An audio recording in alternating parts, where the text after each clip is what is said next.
Hello and welcome to the podcast. This is a new everybody. podcast. It might have been like demon possessed. It was a fairly large, mutated-looking chicken. We were born in the north, but we grew up in the south. We learned all of our words from Pennsylvania. And people are, that's toboggan. That little toboggan Not there. a toboggan. A toboggan is a sled. Okay. 0.3 inches, baby. Dude, I can't take it. Hello, thank you for joining me this week. I'm super excited that you guys are watching. You might notice this looks a little bit different as far as the setup goes. Well, that would be because I am doing this podcast by myself this week. Part of that, I'm going to give Joshua a call here in just a few minutes, but a part of that is because Joshua has come down with a little bit of the pandy, if you know what I'm saying. Joshua has COVID-19. He contracted the coronavirus, and everything's okay. He's doing all right. I'm going to give him a call here in just a few minutes. He's actually on the mend, but I'll talk to him about that a little bit later here in a few minutes. But I just wanted to start off by saying welcome to the channel. This is not how we normally do it. Usually it's myself and my brother here doing the podcast together, and we talk about interesting stuff related to filmmaking and related to stories and related to geeky topics. If you go back and watch last week's episode, we talked about Tolkien and the languages he came up with for Middle-earth, and it was a really cool episode. But yeah, so I'm going to be here Rush Limbaughing it a little bit, if you know what I'm saying. A solo podcast, a solo talk show a little bit. And I'm going to channel my inner ability to talk about topics. We're going to be doing a whole bunch of stuff. I'm going to kind of let my mind wander and just go through a few interesting things that come to mind as we go through this experience. So, again, I'm glad you're here. Really excited that you have clicked on this video. I would encourage you to go ahead and subscribe to the channel. Leave a comment. Let me know that you are here. Let me and my brother know that you're here and you're excited to be a part of the Wise Works podcast audience. So yeah, I'm going to go ahead and give Joshua a call. We'll touch base with him briefly about what's going on in his world, if that's cool with everybody else. I guess you don't really have a say in the matter. So let's call him.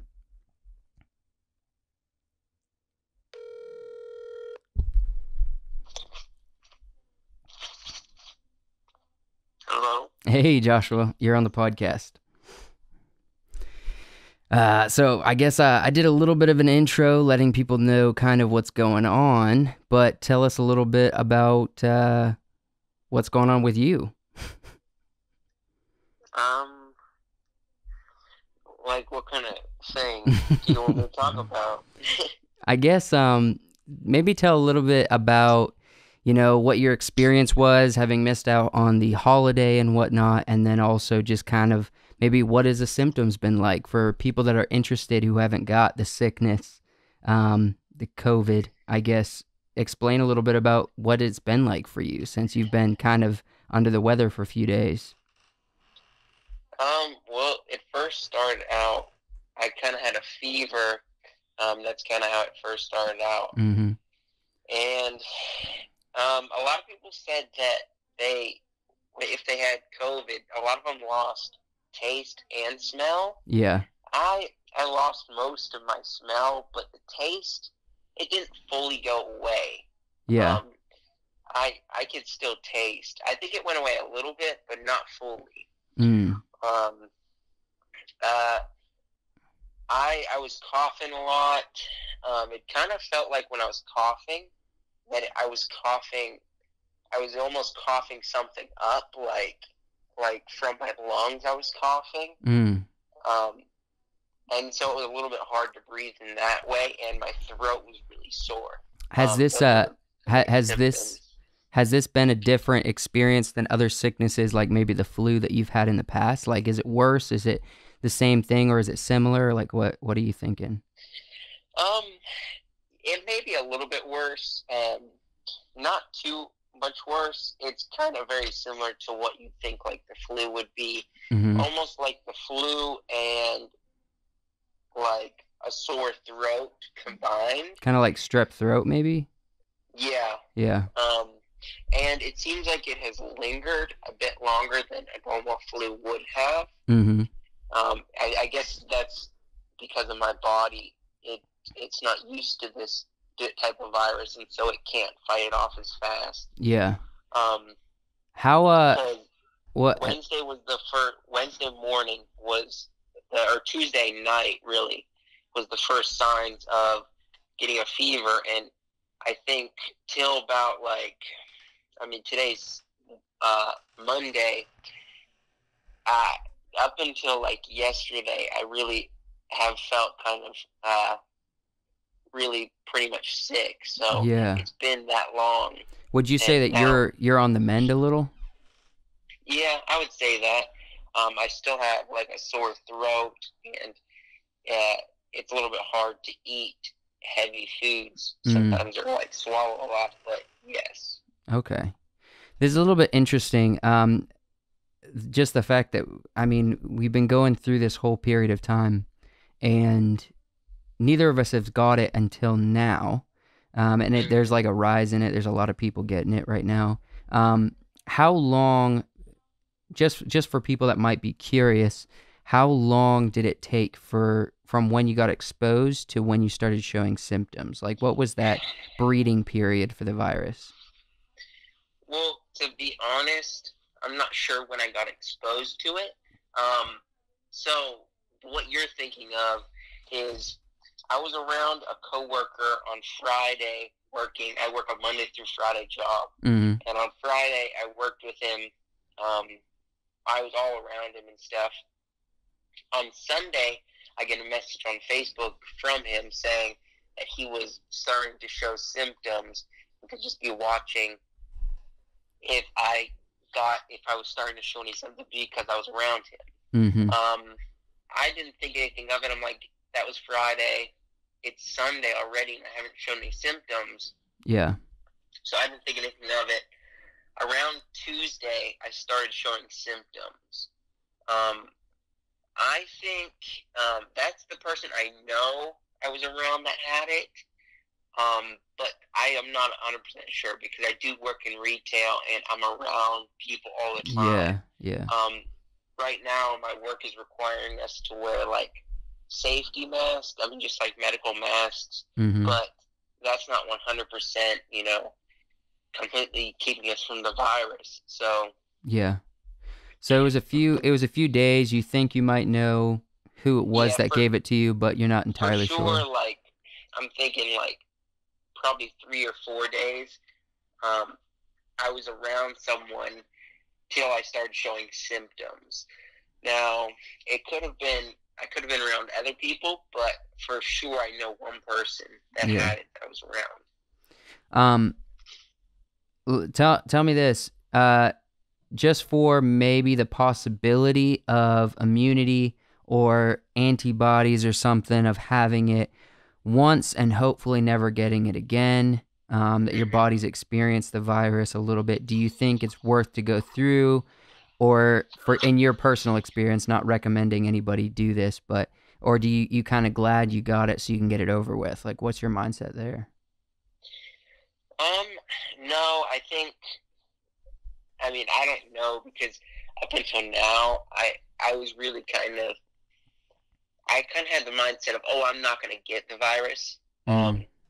It's been, since March, and I haven't even got it. So I didn't think I would ever get it myself, to be honest, until I started showing symptoms. Yeah. And then actually, even when I started showing symptoms, I'm like, maybe I just have another sickness. And then until I actually got my positive COVID test, that I fully knew that I had it. Yeah. But for someone else, no, I would not recommend getting it. I definitely think the quarantine aspect in itself is very kind of difficult. I mean, I'm still in it right now, the quarantine process, but Um, that combined with being sick is it's a little bit difficult. So, Gotcha. Well, I'll let you go in a second, but I want to see, have you been watching any good movies or shows since you've been sick? yes,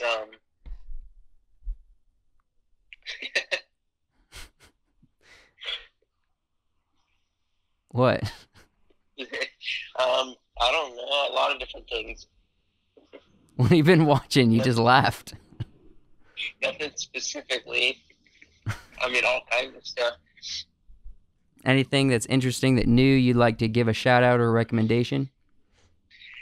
As of now, no. Maybe You've been rewatching? rewatching and dabbling in some things, but I don't know if I would recommend anything yet. I will watch a little bit more and then I'll recommend maybe.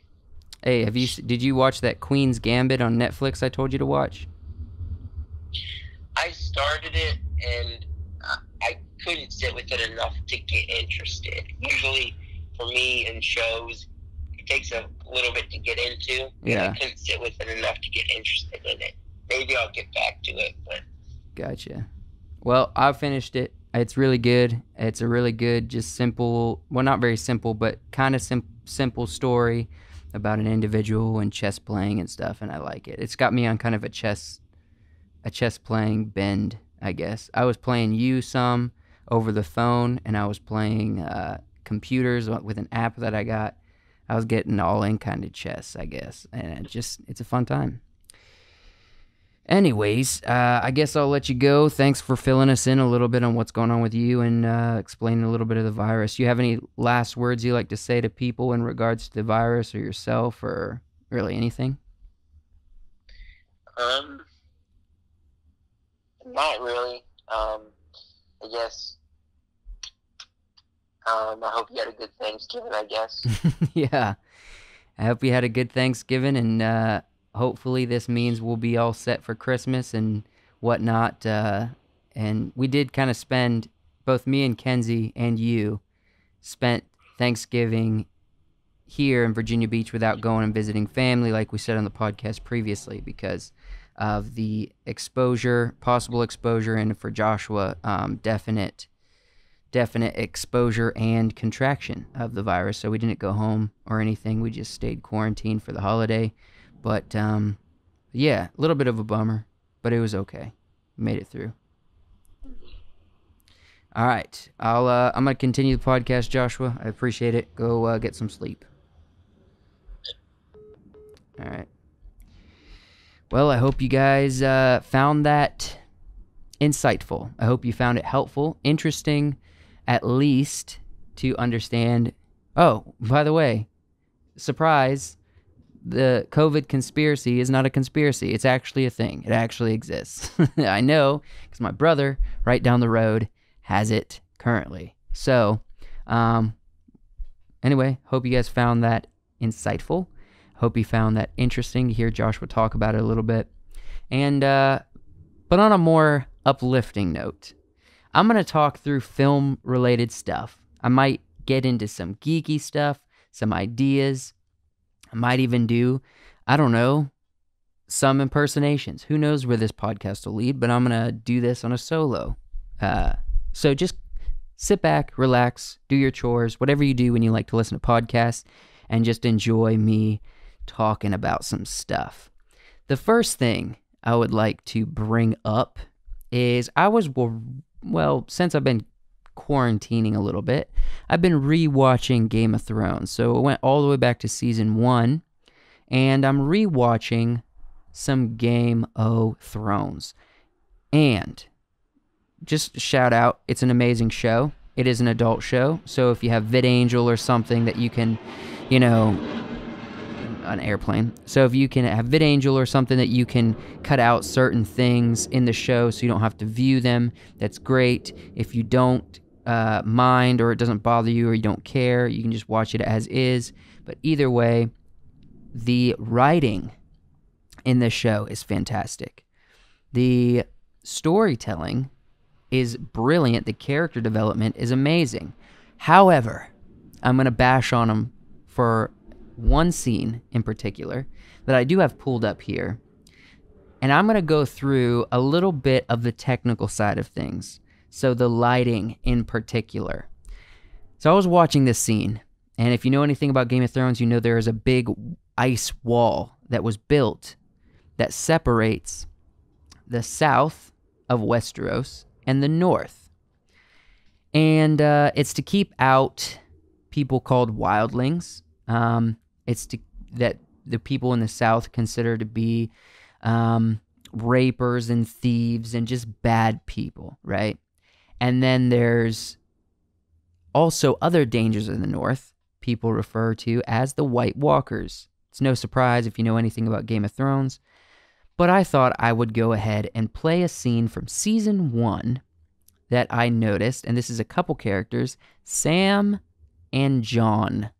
They're on the wall, they're having a conversation. I'm not going to play the audio for you, I don't think. I'm just going to record the screen, and I am going to show you a little bit of the light setup. Now, the reason I'm doing this is because this is a filmmaker's podcast, a geek podcast, and a storytelling podcast.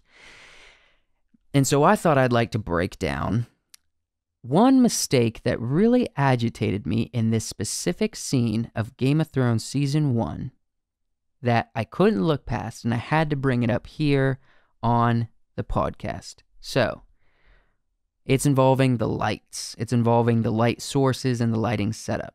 All right. So I'm going to go ahead and start recording. And let's see. Click to record full screen. Gotcha. We are recording. Just for editing purposes, so I know that's where it is. So right off the bat, I want to point this out. So we got Sam here, and we got Jon here. They're on the wall. It's snowy all around. They're at the top of the wall. They're on the Night's Watch, is the name of the people that arm the wall, basically, to keep everyone safe, to make sure that no one storms the wall, gets through, and gets into the south, and compromises the rest of Westeros. So, let's break this down really quickly. First off, the light sources are these little flaming lamps. As we can see, there's a little bit of light all around them here in the background, but that's mostly supposed to emulate moonlight. They did a good job there.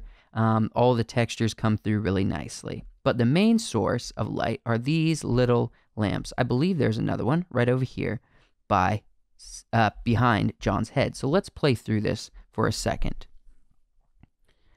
All right, so we see the flames. There's even one down here on the ground. All right. So right away, we understand that they obviously, to get the lights set up correctly for a scene like this, the light sources for the characters are supposed to be these flames, but for a camera, that is not enough light.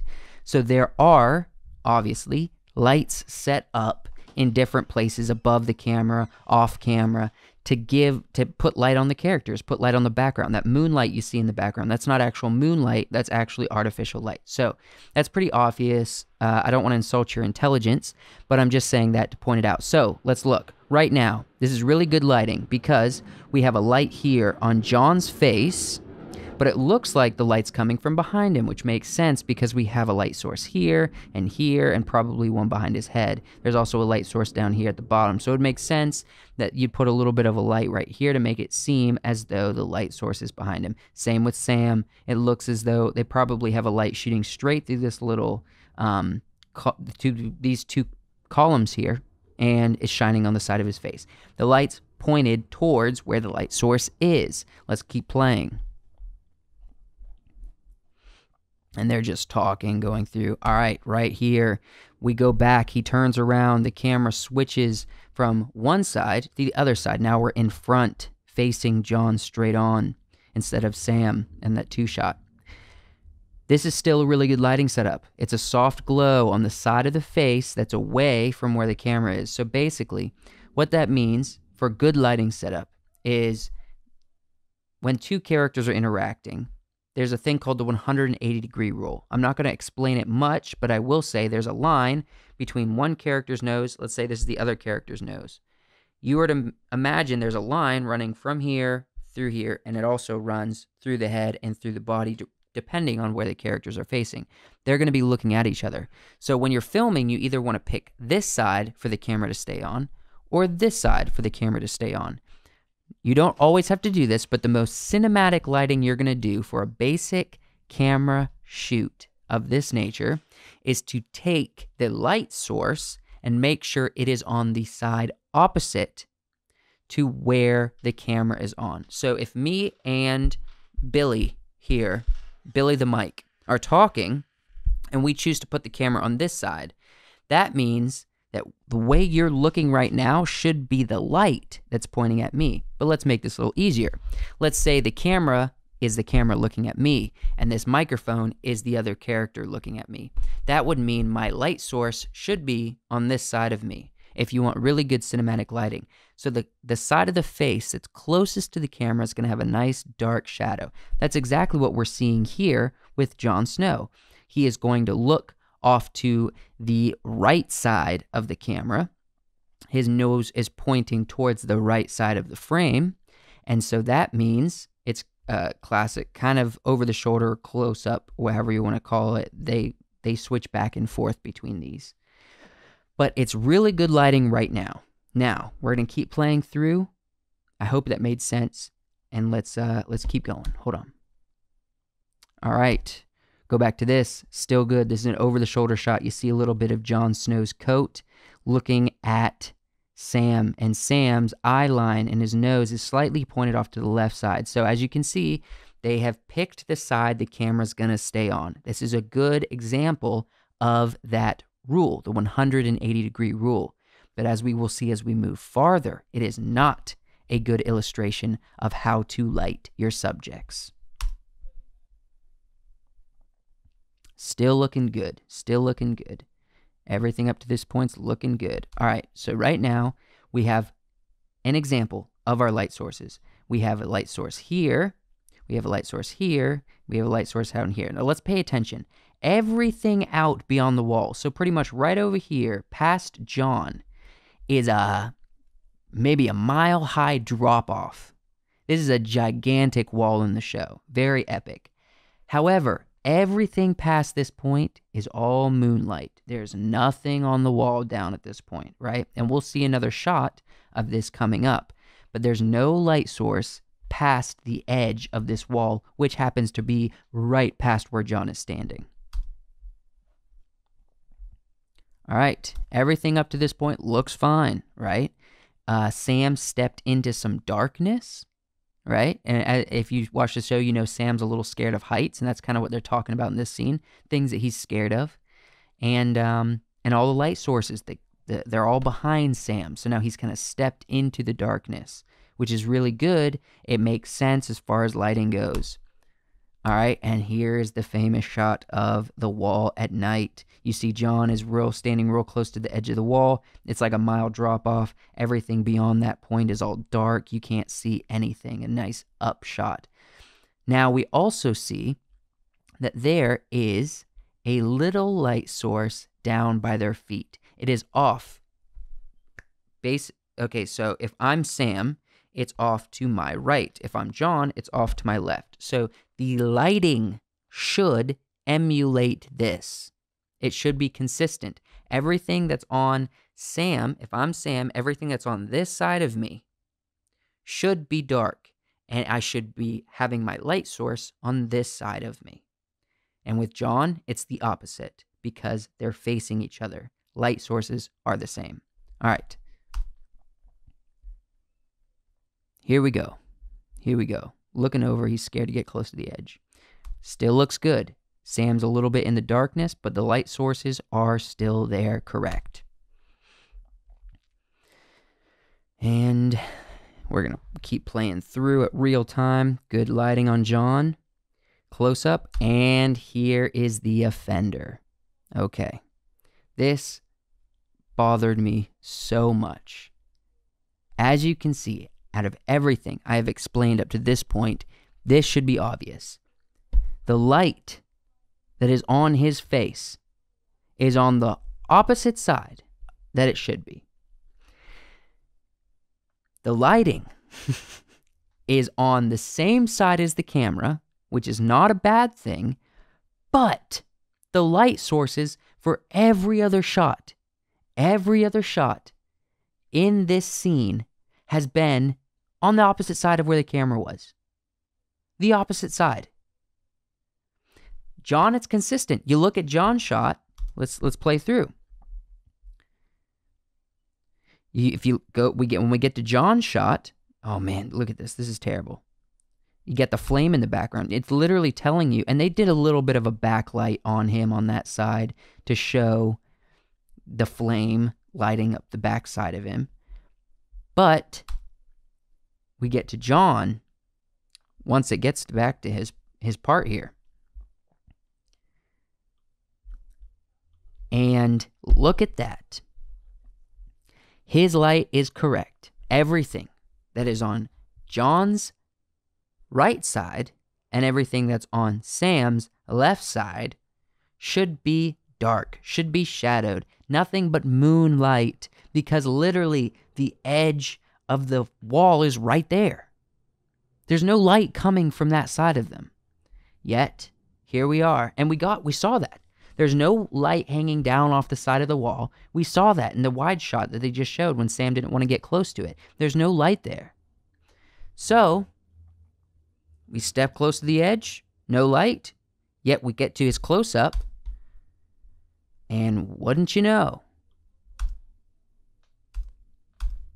a light on the side that's supposed to be the edge of the wall where no light's coming from. This doesn't make sense to me. Because if we scroll through, right? We're going to scroll through and we're going to get back to this shot right here. Look at this. On John, it's consistent. The guy on the left, the long hair, it's consistent. The light source is coming from the flames, the torches in the background, and the torch at his feet. But Sam is not lit up the way he was on his close-up shot. It's not even close. He stepped into the darkness, and this is consistent with the lighting, the natural lighting. But they were like, we need some light on his face. I would not have been as mad at this if they just said, okay, he stepped into the darkness for the wider two shots and whatever, but on the close-up, we're going to give him a little bit of light on the side of the face that's consistent with John. But no. I don't know if this couldn't have been a creative decision, because there's nothing creative about this. They just put the light on the wrong side, and obviously this is a set. They can move the light around wherever they want to, and they chose the wrong side. Now, I'm not going to say this was season 1. I don't know what kind of crew, I don't know what kind of gaffer they're working with. I don't know what kind of people are on set. I do know the directors were not very experienced, but most of the time in budgeted films and shows, the director doesn't have to be as directly directing where the light's being put. The gaffer, the DP, these people should know this, right? All the director should have to say is, hey, where's the light source? Okay, let's make the lighting look like that. These directors didn't catch this. I'm not going to say I would not make this mistake. But I am 25 years old. Still going to be 25 for another 7 months. I can tell you with certainty, if I was going through a show, if I was going through making a film, this would catch my eye. Now, I know the directors, I believe their names were Dan and David. They were not as experienced directors. They hadn't done very much. I don't know how much they've done at all, but they didn't do very much. And this really bothered me. I don't know why. But I thought maybe I could talk about this on the podcast, and maybe I can point it out in a way that will cause other people who are interested in filmmaking, who are interested in lighting, who might be very new to the craft, that this is not how you light a scene. Other filmmakers, people who work in the professional world, they're going to see this And although the story's great, although the storytelling's very good, very high production, as the seasons went on, they got better and better and better up to the last season, which was visually amazing. Just the character development, the story kind of fell apart because they rushed it. But this is season 1. I know that they're better than this because I've seen all the other scenes. So they might have just let it slip through and say, hey, we got to create 10 episodes, 45 minutes apiece. Cut us some slack. And maybe I will at the end of this once I talk through it. But I have to say, this is filmmaking 101, right? And I'll tell you, I will tell you, I am very new to understanding these principles. I'm very new to training my eye to see this kind of stuff. So if you don't catch these kind of things, don't feel bad. It doesn't mean that you aren't creative. It doesn't mean you can't pay attention to detail. It doesn't mean that you aren't a good filmmaker or director or gaffer or something of that, whatever your passion might be in related to filmmaking or the arts. Because this is a newfound thing that I have observed in myself, to be able to see these kind of things. And I think that comes along with experience. It definitely comes along with experience. It comes along with trying your hardest to observe, trying your darndest to observe all of the shows, all of the movies you watch and see, is this lazy or is this industry standard? Is this laziness? Is this inexperience? Or is this experience? Is this wisdom? Is this knowledge? Is this creativity, right? When it comes to lighting for a movie, here's the difference. So you set up for a documentary. I would say, yes, if you're in a room, try to make it look like maybe the light source. If you have a window in frame or there's an obvious light source in your shot, well, do your best to try to make it look as beautiful as you can, but still follow the light source. With filmmaking, the light source is everything. That's why when I say filming outside, I haven't said this very many, I'll say it now many times, and I'll say it now. When filming outside, the best thing you can do is if you're artistically wanting to, now remember, everything has to be artistic.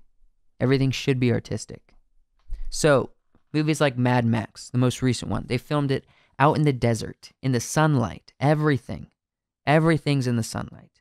Well, a lot of the shots, especially the wide ones, are going to show harsh shadows. When you get on the close-ups and you want to see details, you don't want those harsh shadows. They're going to shade the character enough to show the details. So basically, here's another principle for filming outside and dealing with lighting. If you have direct sunlight, that's the oddest lighting situation to be in. If you're at golden hour, which is either like around 4 p.m., 5 p.m., depending on the time of the year, basically the sun's almost setting, but it's not quite gone, right? That's when a lot of photographers go out and they take pictures because it's going to be very beautiful sun. It's going to be light rays coming through trees. You can backlight with the sun. You can do all of these fancy things to make your photos look so much better without that much effort, right? When you're making a film, a lot of times you don't have the luxury of having a 5-hour golden hour. A lot of times if you see a movie that has a lot of golden hour shots, a lot of times they're just cutaways. A lot of times they're just thrown in the film to give a few beauty shots, and they're cutaways. They're not like big scenes happening in golden hour. Now, we talked about this recently on the podcast, The Mandalorian, right? In season 1, they had kind of a golden hour shot where the sun is setting, but they are working in a studio with an LED room, essentially. They can put whatever they want on the wall, and it interacts with the camera's perspective depending on what the physical camera in studio is pointing at and how close it is with the character and everything. It's crazy technology. But I will say that no matter what happens in your scene, most of the time, you must emphasize on the characters the lighting that matches the source. And when I learned this principle has always been around, but I've never fully grasped this. So I went back and I watched some scenes from Path to Crimson. I will say it's a little bit of a cringe fest. It's okay. It's a part of the process of filmmaking. If everything you've made up to this point causes you to cringe, curl up, go to sleep, and just be like, oh, I'm never going to create anything again. I'm really bad at making films. Or I'm never going to make it to be a good director. I'm just not a creative person because I look at what I've done and it's not any good. Hey, first off, let's pat ourselves on the back for maybe writing, directing, editing, and completing a film.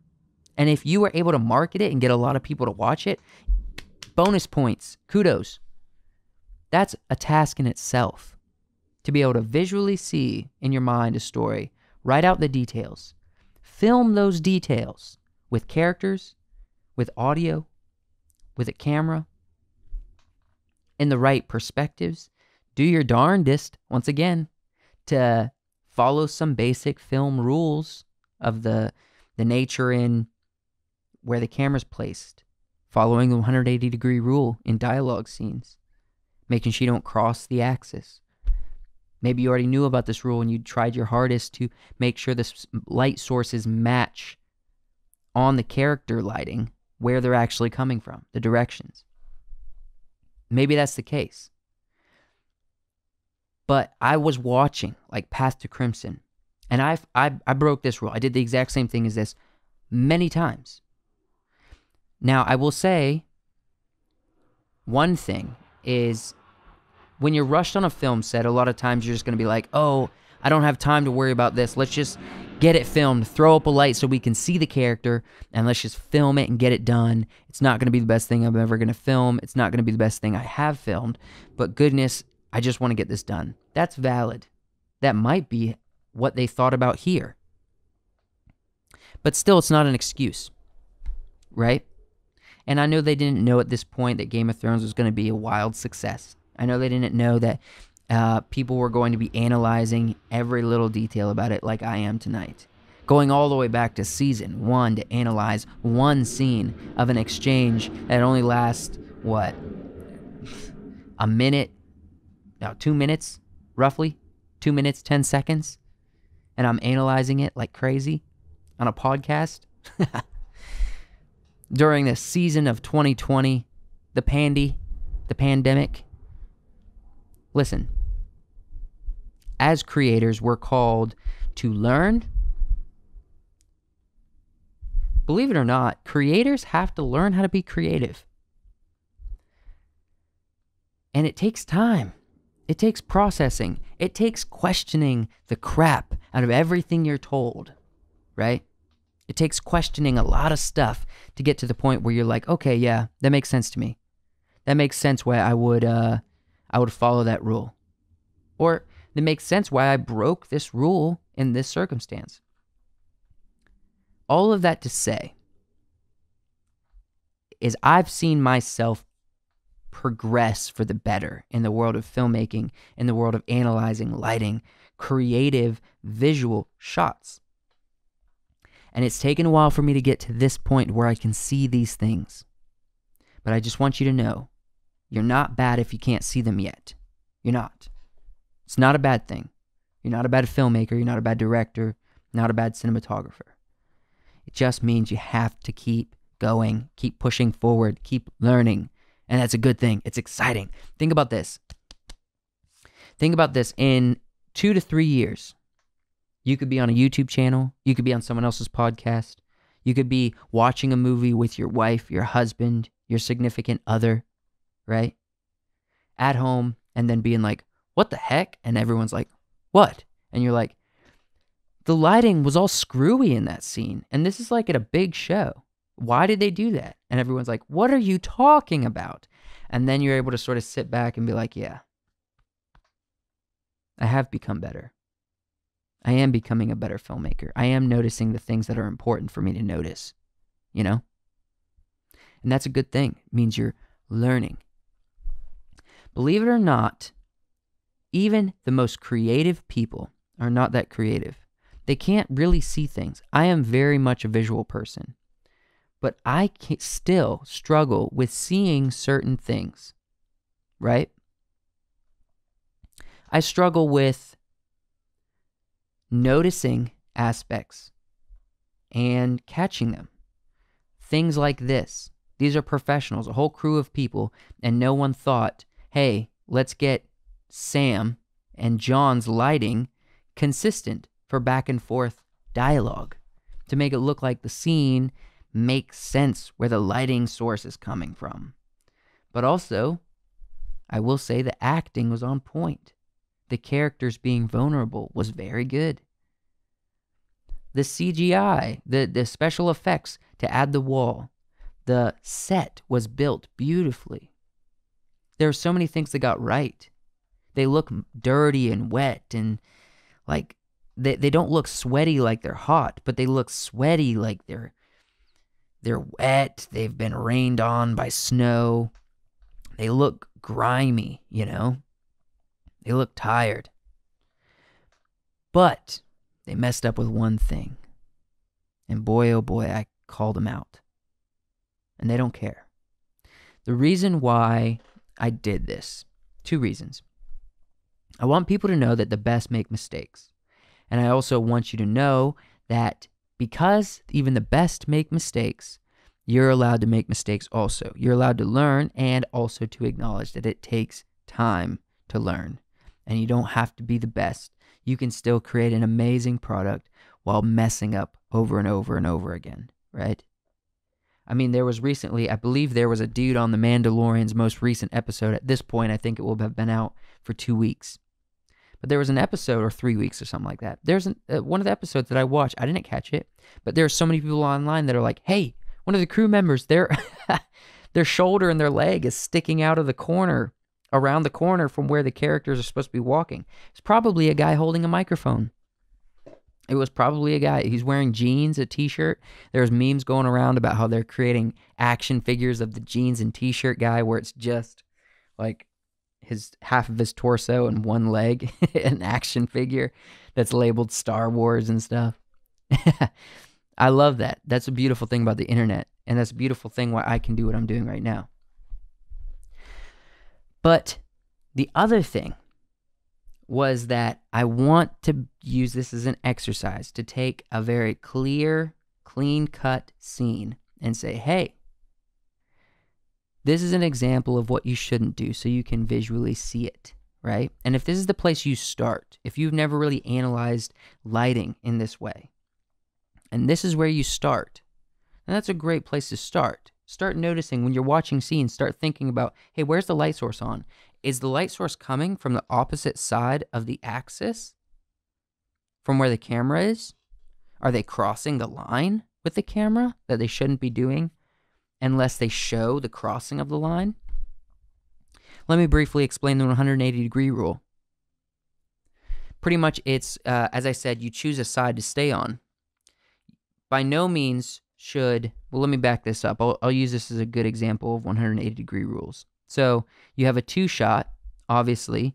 Sam is on the right side of the frame. John is on the left, right?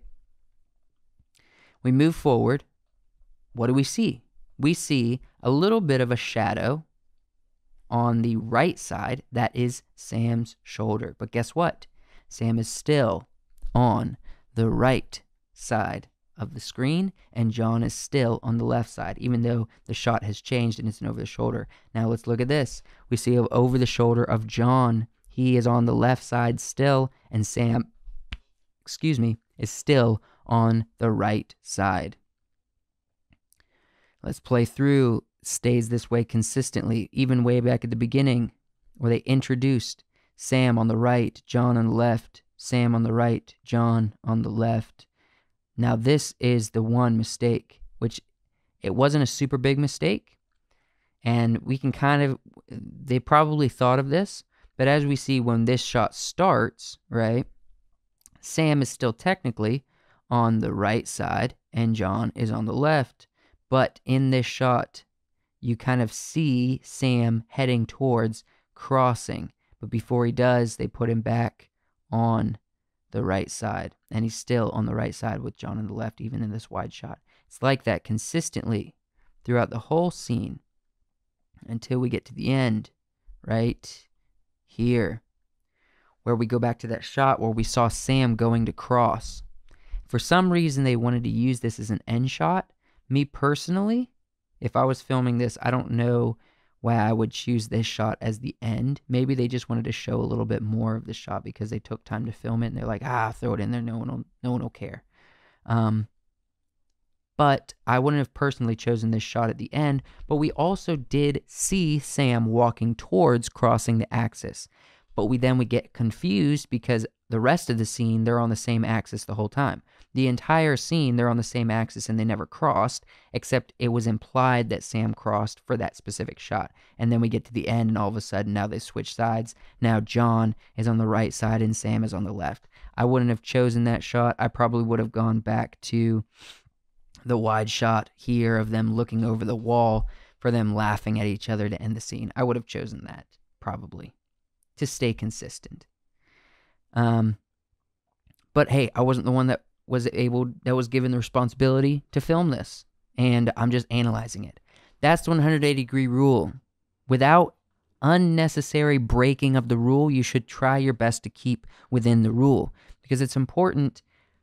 Well, there's reasons why these were set up. For example, the 180-degree rule was set up so you don't confuse the audience by causing the characters to switch sides of the frame constantly. I remember this one film that I was working on. It was a Christian film, very poorly made. It's been years since I've worked for it. I'm not proud of it at all. It was very poorly made. And I was the director of photography. However, the director was not giving me any responsibility to be able to guide the creative vision of the camera, right? And that's not what a director should do, especially when the director is being told by someone 20, 25 years younger than him that he's doing something that is adolescent in the filmmaking world. The 180-degree rule is like basic stuff. It's the ground level of putting a scene together that you should know, right? And he wouldn't listen. So the whole time when we were filming, imagine this. So this is my character I'm talking to. Let's say the camera is what you're looking at right now. I'm talking to this character. All of a sudden it switches. The camera frame, now you see the microphone on this side. Now you see the microphone on this side, and my head is right here. Do you see what I mean? You see what I mean? The camera never moved. It moved. Of course it moved. And the background changed because we were pointing a different direction. But we crossed the line. So if the camera's on this side, then that means the camera should be looking over my shoulder on this side.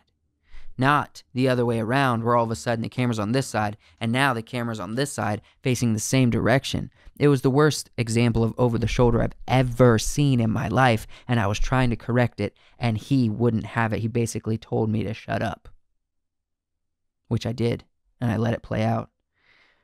So I've done bigger violations than what I'm correcting here on films that I've been a part of, even though I have tried to fix them on set. Lighting is something that's kind of newer for me. Not brand new. I understand lighting at a basic level. When you get to the really high ups, when you get to the most experienced, most creative lighting individuals in the Hollywood, in the filmmaking industry, I am but a wee child. But I'm able to notice things of this nature. I don't think I ever explained way back when I was talking about Mad Max. But when you're filming outside, to shade the sun when you're getting closer. The reason for that is because you don't want those harsh shadows covering up the eyes or under the nose or under the chin. You want it to almost look like it's cloudy. You ever go outside and it's cloudy outside and everything's just soft? Everything's like like a soft light, right? Almost like you see right on me right now. I wouldn't say I have any harsh shadows. I have shadows probably on this side of my face. I have shadows maybe a little bit down here. I don't know exactly. I'm not looking at the camera right now. But I have shadows, but they're soft. They're not harsh. Now you look at this guy on this scene, he's got some harsh shadows. As you can see here, John, it's kind of a softer, not a super hard line, but it's pretty harsh right here on his forehead, going down under his eye and hiding the nose. They did a great job with the catch lights, though. You can see where his eye is. His eye doesn't disappear because of his catch lights. That's really good filmmaking. It's really good. Catch lights are the little blink of light that's in your eye. I believe I have some right now. Can you see them? Anyways, if you want harsh light, like at night, where you have a light source like candlelight or a fire pit or something, you're going to get harsh shadows. If you're out in the sun, a lot of times you'll have harsh shadows, but you can trick the audience, almost like people were being tricked by this scene, where you were at the wide shot, and it's so obvious he's in the shadows right here. Then you cut to his close-up, and all of a sudden he has a light on his face, right? Most people didn't see that. You can trick the audience and be like, oh, well, it's still sunny out. It's still bright, but people aren't noticing the harsh shadows are gone. Everything's soft. I always do that. Unless I'm creatively choosing to not shade with like a reflector, a white silk, to shade the sun on my characters while I'm filming outside in direct sunlight for an artistic choice, then I always do it. I kind of have this personal rule that I think is actually pretty good, that I try to follow. As I say, I'm not going to break a rule in filmmaking. I'm not going to break a rule unless I feel like I must. Unless I feel as though the creative expression of this film must break the rule. And when are you breaking a rule correctly? Which sounds odd. Break a rule correctly? Break a rule intentionally? You shouldn't do that necessarily. But in the world of filmmaking, you can break rules correctly. And there are ways you can break them incorrectly. And by breaking them incorrectly is to be unaware of them and going around making movies and filming scenes and breaking the rules willy-nilly with no reason or purpose or rhythm or rhyme to your actions. You're just throwing things together and you don't have any concept of what is artistic, creative, visual storytelling. A lot of people do it. I follow quite a few indie filmmaker pages. I will tell you, a lot of people out there that consider themselves indie filmmakers, right, are not that good at what they do. They're not good at all. I just had a thought. I think I'm going to try this out. I'm going to pull up Greater Remembering. It's the most recent short film that me and my brother did. Let me see if I can pull it up real quick. Where are you? Greater Remembering. All right. Okay. Let me make this full screen. All right, so we start with open water, us two walking, right? This, I will say, I broke some rules intentionally. So if we're shooting from behind, right, then that means I am probably going to be breaking some rules if I show our faces, because we're literally crossing the axis. I intentionally broke this because I know people weren't going to care that much, or it's not going to be confusing visually. But there is something I noticed later on that I broke unintentionally, partially, not because I wasn't aware, but partially because we were short of time and I didn't think through it well enough, okay?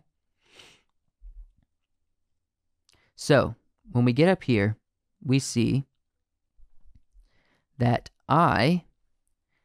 he's kind of directly behind me, so that's not a good shot for an example.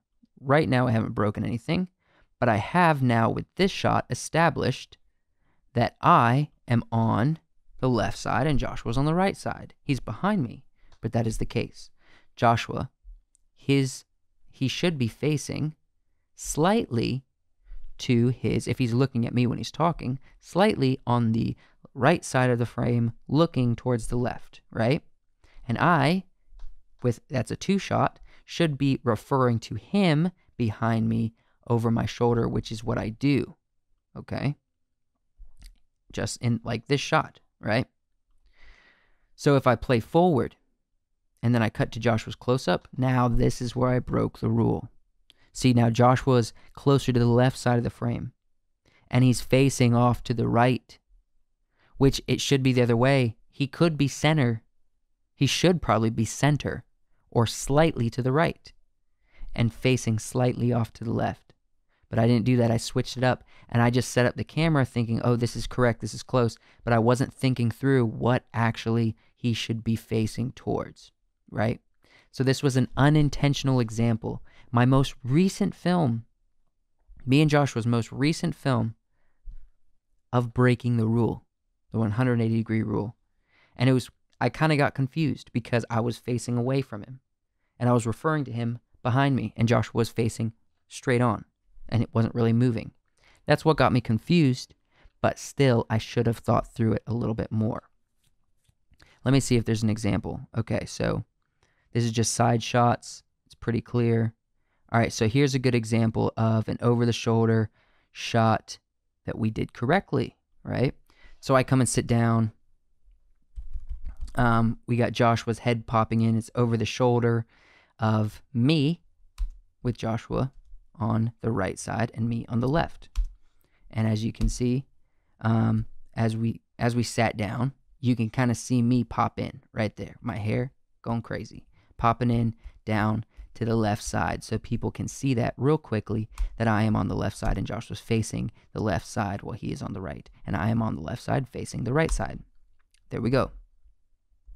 And we're having a conversation back and forth about the great beast as we're trying to ride the back to get to the city of greater remembering. Yet we are filming it in such a way that makes sense for the 180-degree rule. Now, this is also an example of lighting. It was cloudy out, believe it or not. It was cloudy most of the time. Now, we did get some harsh lights, so it was a little bit not cloudy in certain parts, but this big rock was giving us shade, so it gave us a nice light on our face, right? And all of this beforehand, all of these shots at the beginning, all of this was just with cloud cover, and it didn't give us too hard of shadows. It gave us a nice, even light to color correct with in the editing. So, overall, this was done really well, except for that one moment of rule breaking by accident. I hope that that long spiel about lighting, about the 180-degree rule, about breaking down a little bit of what's going on in the world of creating a scene for a movie and production made sense. I hope that it was informative, and I hope that it wasn't a dull affair, but that it was actually educational. Again, I want to just pound into your head that if you are interested in filmmaking and you are not on this level of observing things as far as where the light's coming from, and I said that a little pretentiously. Let me go back and say, it's not a level you have to achieve. It's not like, come be at my level. You know what I mean? I'm not saying that. I'm nowhere near any kind of level that should be envied. All I'm saying is that there are things that you learn as you go farther. There are things that you learn the more times you do it. The more things you look at, the more things that you film, the more lighting setups you have to set up. Always go out and set those things up. Always go out and pursue working to grow your skill, to grow your ability to set up, to create, to structure, and edit a scene correctly that follows these rules, unless you're intentionally breaking them for a reason that is a creative, intentional break and a correct way of breaking the rule, not unintentional, accidental. And you'll get better. You will see improvement. You will love where you get, and you will get excited when you see yourself noticing things. And then all of a sudden you stop enjoying films and shows as much because you can't get engrossed as much, and it becomes a curse because then you're like, man, I can't get involved in the world of Middle-earth as I used to. I can't be a pirate watching Jack Sparrow, sword fight Barbossa in near the Aztec gold, in the caves, turning into skeletons whenever they enter moonlight. I can't go into Westeros. I can't go to King's Landing and experience the throne room because I'm looking at that throne and I'm thinking, it might be made of metal, but it's definitely not made of 1,000 enemy swords. It's made of a chunk of metal, and they put a few design-looking metal pieces of sword on it to cover up the big chunk of metal. And it's hard to get into films after you know about these things and you start thinking about these things. But if it is your intention to pursue this as a career, as a hobby, as an interest, as a passion, as a creative expression, which is truly the way we want people to view it as, more than a money-making tool, more than a thing to fill up your time, but a passion and a love to express your creativity, that's what we want to see. Because that is going to effectively create the kind of content that we haven't seen before because you're passionate. That's what I strive to do. It's what I aim to do. It's what I will do, okay? I will do this. But it takes time. It takes time to learn. And it's a good thing that we learn, and it's a good thing that we do. It's a good thing that we learn, and it's a good thing that we do. Yes. I'm going to go real quick to end this podcast. I'm going to go over and do a quick plug for Olin Rogers since I still have my screen recording pulled up. Come on. If you have not seen Olin Rogers on YouTube, I highly recommend you go check him out. This is what his channel looks like. He's got some awesome videos. He's got over 1 million subscribers. Oh, quick shout out to A Knight's Heart. I know this is way more than me and Joshua, but he only got 62,000 views on this guy, and that was 10 months ago. Where a story that he posts has 123. Man, that's almost double. That is double. That's a little bit more than double what he got on his most recent comedy short film, which was very good. You know what? I'm going to pull this up and see how his lighting is real quick. I don't want to rip off his content, so I'm just going to scrub through and take a quick look at how he set up his scene. Let's do this opening. Okay, so we have a fire. Oh dear. Do I already see a problem? No, I don't, actually. That's good. All right, so it opens up. There's a fire. And we got the two characters. I think we're going to cross the line a little bit, but it's a big wide shot. No one can really tell. Big old fire. That's a huge fire. I never really noticed that. It's a big freaking fire. But yeah, we got the knight standing up, the squire sitting down, and they're about to have a conversation. The light source is off for her. If I'm her, it's going to be off to my left side. For him, it's off to his right.